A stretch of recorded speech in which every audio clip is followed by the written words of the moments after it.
Hi! మేము రీసెంట్‌గా మా సైట్‌లో బోర్ ఏపించుకున్నాం అండి ఫ్రెష్ వాటర్ కోసం.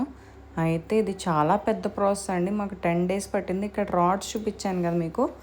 ఆ రాడ్స్ ఒక్కొక్కటి 20 ఫీట్ ఉంటాయి. ఆ రాడ్స్ ఎన్ని దిగితే అన్ని ఫీట్ వెళ్ళినట్టు. మాకు అరౌండ్ 21 వెళ్ళినాయి. అంటే అరౌండ్ మాకు 420, 410 ఆ ఫీట్ వరకు వెళ్ళినాయండి వాటర్ రావడానికి. మాకు ఫీట్కి వచ్చి 600 అలా తీసుకున్నారు. టోటల్ ప్రైస్ వీళ్ళకి ఫుడ్తో పాటు మొత్తం ఎంత అయిందో నేను లాస్ట్లో చెప్తాను. అయితే ఇక్కడ వీళ్ళు ఏంటంటే మాతో 6x6 పెద్ద గుంట తీపిచ్చారండి. దాంట్లో వాటర్ ఫిల్ చేయమన్నారు. మోటార్ పెట్టి అటు నుంచి ఆ మిషన్లోకి వాటర్ పంపుతూ ఉన్నారు, ఆ గుంట తీయడానికి వీలుగా ఉండేలాగా. అయితే ప్రతి రాడ్కి వచ్చే మట్టి వాళ్ళు బయట తీస్తారనమాట.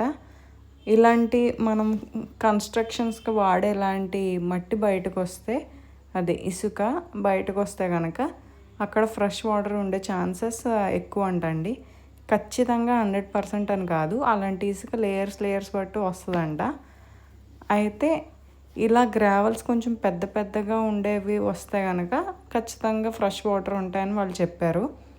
అయితే ఇక్కడ మాకు చాలా పెద్ద ప్రాసెస్ అండి. 10 డేస్ అంటే దాంట్లో గ్రావెల్స్, పంపు, అదే కేసింగ్ పైపులు అనేవి పెట్టారండి. చాలా కాస్ట్లీ కేసింగ్ పైపులు అనేవి.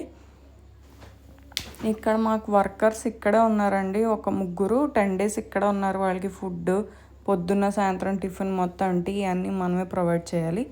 మొత్తం వేసాక ఇలా ఉప్పు నీళ్ళు వచ్చినాయండి. చాలా బురదగా వచ్చినాయి.